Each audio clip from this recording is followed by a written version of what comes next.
প্রথম দুবার আমার তেমন ভালো যায়নি, আর একটা বলারের একটা খারাপ দিন যেতেই পারে, কিন্তু আমার প্ল্যান ছিল যখনই বোলিং করব আমি যেন কামব্যাকটা খুব ভালোভাবে করতে পারি। প্লেয়ার হিসাবে খারাপ দিন যাবে, কিন্তু কামব্যাকটা খুব ইম্পর্টেন্ট। তো ক্যাপ্টেনের সাথে কথা বলছিলাম যে কিভাবে প্রথমের ভুলগুলো শুধরে ভালো কিছু করা যায়, এবং আলহামদুলিল্লাহ যে সেগুলো থেকে একটু হলেও কিছুটা কামব্যাক করতে পারছি, এবং দিন শেষে হ্যাটট্রিকটা হলো আসলে।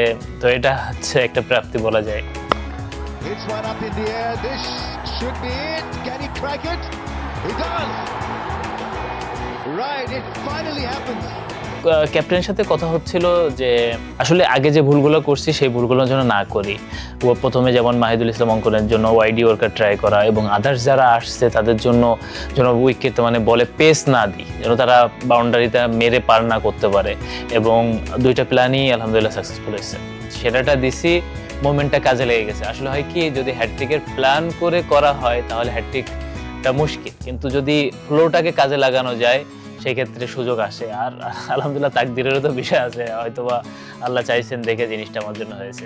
না, ওই সময় আমি সোহান ভাইয়ের সাথে কথা বললাম, ভাই কি করব। সোহান ভাই বললো যে সেকেন্ড বলটা যেটা সাকসেসফুল হয়েছে, যে পেস না দিয়ে স্লো করলে উইকেটে পেস না দিলে খুব ব্যাটসম্যানদের জন্য কঠিন ছিল, এবং আমি স্লোই করি এবং এইভাবে তৃতীয় উইকেটটাও পাই। রংপুর রাইডার্স আসলে টিম হিসাবে অসাধারণ, এবং তারা প্রত্যেকবার চ্যাম্পিয়ন হওয়ার জন্যই খেলে। হয়তোবা মাঝে মাঝে ফেল করে, এবং চ্যাম্পিয়ন দল কিন্তু মাঝে মাঝে ফেল করে, কিন্তু আমরা চ্যাম্পিয়ন হওয়ার জন্যই খেলছে। আমাদের সবসময় টার্গেট আমরা টপ অফ দ্য টেবিল থাকবো, যার কারণে একটা হারও আমাদেরকে কষ্ট দেয়, কিন্তু আমরা মানে হতাশ হই না। আমরা এই চিন্তায় থাকি যে সামনে কিভাবে কামব্যাক করব এবং আপনাদেরকে কিভাবে চ্যাম্পিয়ন বানাবো, এটাই হচ্ছে আমাদের আশা। জয়ের লড়াই।